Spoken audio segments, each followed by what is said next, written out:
Okay, so sa name manager, so I remember na napag-usapan natin before yung name box dun sa day 1 natin. Pero we're gonna put that into practice po ngayon.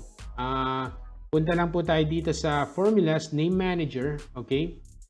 And then, ang purpose natin is again, di ba, I'm not sure kung lahat po naka-attend doon.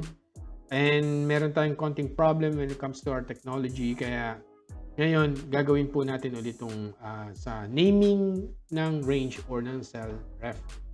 Alright, so this one, okay, so by default, kung mapapansin nyo, let's say, lakihan natin.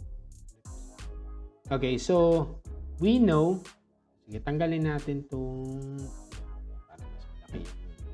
Ayan.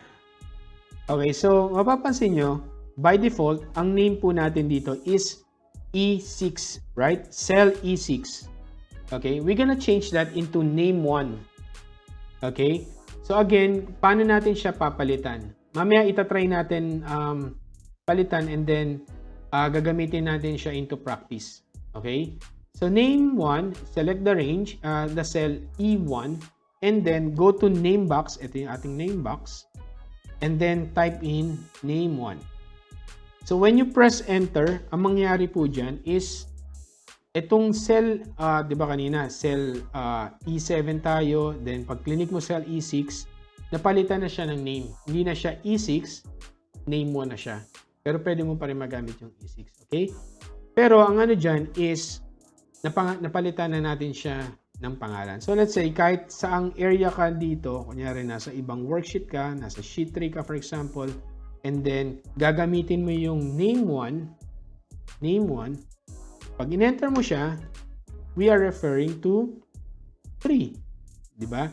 So, paano natin pupuntahan si name 1? Pwede natin gamitin si name box. Click that one, and then it will go directly to that cell, specific cell.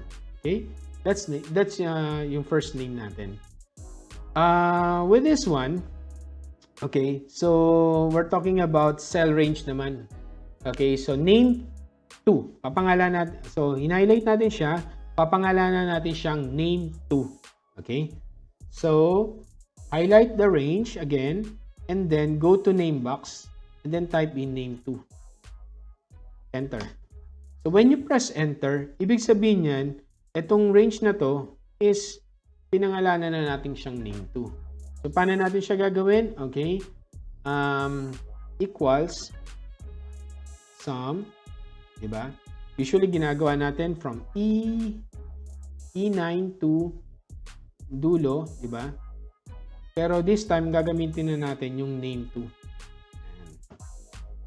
So, ang linis ng ating formula. Equals sum, name 2, and then press enter. Yung pa rin yung data natin.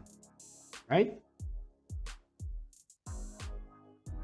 Okay, so ang ginagawa natin ngayon is nagde-define tayo ng names. So kanina, yung name 1 po natin is pertaining just a single cell.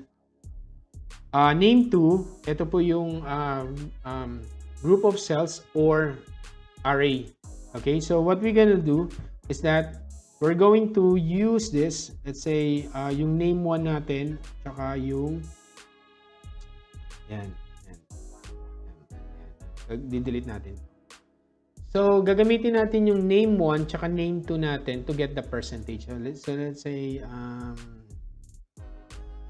20. Okay. So, equals, for example, yan, equals name 1, yan. So, instead, ang normal formula natin is cell E6 divided by itong range na to, gagamitin na po natin yung newly defined name na po natin to get the computation. So, let's say name 2. And name 1 divided by name 2 equals, ayan na siya. So, pero mali yung ginawa natin. Okay? Equals name 1 divided by sum name 2. Ayan. So, sum nung name 2 natin at saka ito. Diba? Ayan na, nakuha natin yung percentage. So, mapapansin mo, napakalinis ng ating data. Unlike to i-highlight mo pa yung cell, pero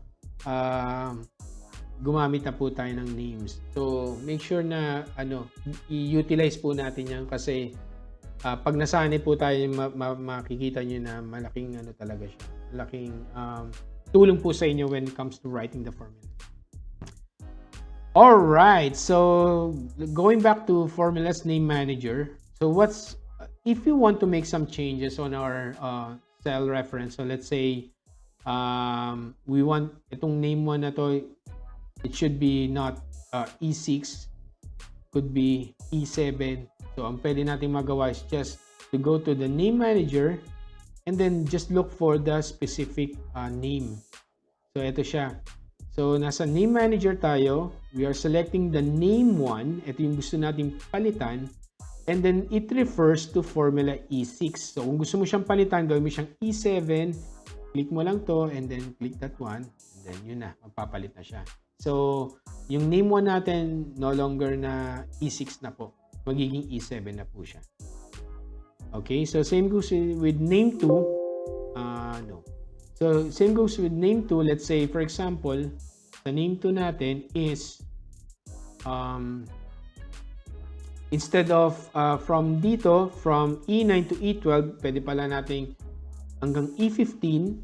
Ayan, pwede mo baguhin yan here sa name manager. Alright?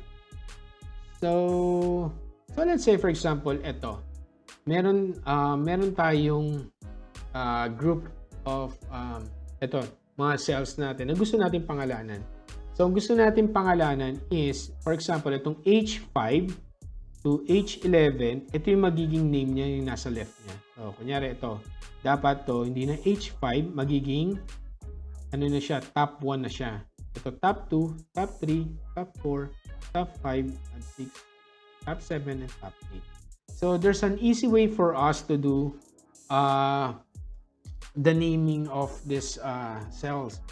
Okay? So, let's say, for example, here, let's highlight this. So, we know na itong title, ang magiging title niya is yung nasa left side niya. Okay? So, paano natin gagawin yun?